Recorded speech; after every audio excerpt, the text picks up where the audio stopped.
കൂട്ടുകാരെ, ഞാനിപ്പോൾ ഉള്ളത് മാങ്ങോട്ടുകാവിലാണ്. ഈ മാങ്ങോട്ടുകാവ് സ്ഥിതി ചെയ്യുന്നത് ആലത്തൂരിൻ്റെ അടുത്ത് അത്തിപ്പറ്റ എന്ന് പറഞ്ഞ സ്ഥലത്താണ് കേട്ടോ.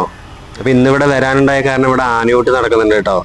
അപ്പോൾ ആനയൂട്ടൊന്ന് കാണാലോ എന്ന് പറഞ്ഞിട്ട്, ഞാൻ ഇതുവരെയായിട്ട് ആനയൂട്ട് കണ്ടിട്ടില്ല. അപ്പോൾ ആനയൂട്ട് കാണാലോ എന്ന് പറഞ്ഞിട്ടാണ് വന്നിരിക്കുന്നത്. ഞാൻ ഈ അമ്പലത്തിൽ പലതവണ വന്നിട്ടുണ്ട്. എല്ലാവർക്കും അറിയാം, കർക്കിടക മാസത്തിലാണ് ആനയൂട്ട് നടക്കാറുള്ളത്. അപ്പോൾ ഇന്ന് അത്യാവശ്യം തിരക്കുണ്ട് ആനയൂട്ട് നടക്കുന്ന കാരണം. ആനയ്ക്ക് കൊടുക്കുന്ന ഭക്ഷണം ഊട്ട് എന്നാണ് കേട്ടോ പറയുന്നത്. ഔഷധ ഗുണമുള്ള ഏറ്റവും പോഷക സമൃദ്ധമായ ഊട്ടാണ്. അതുകൊണ്ട് തന്നെയാണ് ഏറ്റവും വിശിഷ്ടമായി കരുതുന്നത് ആനയൂട്ട്. ഈ കർക്കിടകം എന്ന് പറയുന്നത് അന്നത്തെ കാലത്ത് ദാരിദ്ര്യത്തിന്റെ കാലമാണ്, അതേപോലെ രോഗങ്ങളൊക്കെ വരുന്ന കാലമാണ്. അപ്പോൾ ഈ കാലഘട്ടത്തിലാണ് കേട്ടോ മരണങ്ങളൊക്കെ സംഭവിക്കുക കൂടുതൽ. അതുകൊണ്ടാണ് രാമായണ പാരായണം എന്ന ആത്മീയത അന്ന് കാലത്ത് കൊണ്ടുവന്നത് കേട്ടോ.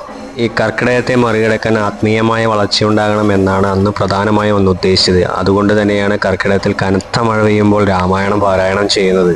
രാമായണ പാരായണം എന്നുള്ളത് രാമന്റെ ജപം എന്നുള്ളതാണ്. മരണഭയത്തെ ഇല്ലാതാക്കുന്നു എന്നൊരർത്ഥം കൂടി അതിനുണ്ട് കേട്ടോ. അതുകൊണ്ടാണ് ഈ കാലഘട്ടത്തിൽ രാമായണ പാരായണം ചെയ്യാൻ പറയുന്നത്. അമ്പലത്തിന്റെ മുന്നിലെത്തി. തൊട്ട് വലതുവശത്ത് ആനേനെ നിർത്തിയിട്ടുണ്ട്. തൊട്ടപ്പുറത്ത് നിറയെ വാഹനങ്ങളുണ്ട്. അതിൻ്റെ തൊട്ടപ്പുറത്ത് 2 ആനയും കൂടി നിർത്തിയിട്ടുണ്ട് കേട്ടോ. അപ്പം 3 ആനയാണ് ഇവിടെ ആനയൂട്ടിനുള്ളത്. നിറയെ വാഹനങ്ങൾ കണ്ടോ നിർത്തിയിട്ടിരിക്കുന്നത്.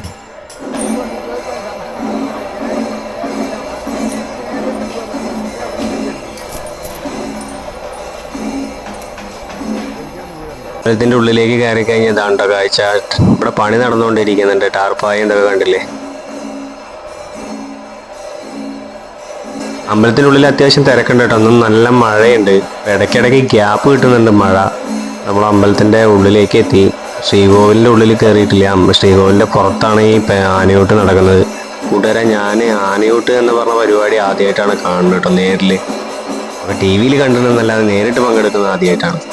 ഇവിടെ ആനയ്ക്ക് വേണ്ട ഭക്ഷണങ്ങളൊക്കെ തയ്യാറാക്കണോട്ടോ. തയ്യാറാക്കല്ല, നമ്മുടെ ഫ്രൂട്ട്സ് കാര്യങ്ങളാണ്. തണ്ണിമത്തൻ, പൈനാപ്പിള്, സമ്പി അങ്ങനെയുള്ള കാര്യങ്ങളാണ്. പിന്നെ ഇതാ ചേട്ടൻ പ്ലേറ്റിൽ കൊണ്ടുവരില്ലേ, അതാണ് ആനയ്ക്കുള്ള ഊണ്. അത് ഔഷധ ഗുണമുള്ള ഊണാണ്.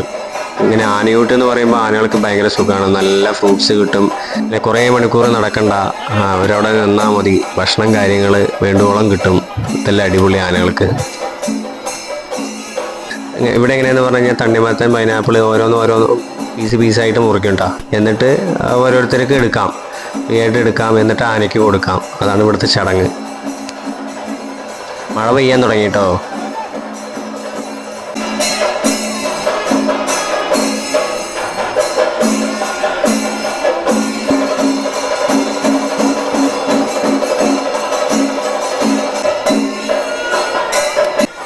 ഞാനും ആനയ്ക്ക് ഊട്ട് നൽകി. അങ്ങനെ ഒരു ഭാഗ്യം കിട്ടാൻ സാധിച്ചു.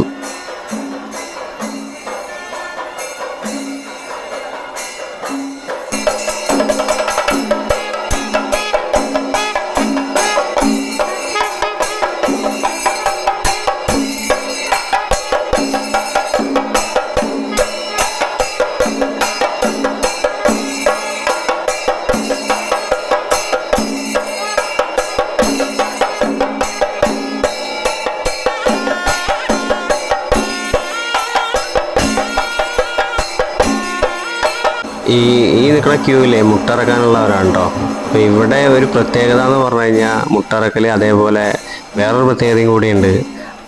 അന്യമതത്തിൽപ്പെട്ട ധാരാളം ആൾക്കാർ ഇവിടെ കാണാൻ കഴിയും കേട്ടോ. അമ്പലത്തിൽ ജാതി മതഭേദമന്യേ ആർക്കും കയറാം കേട്ടോ.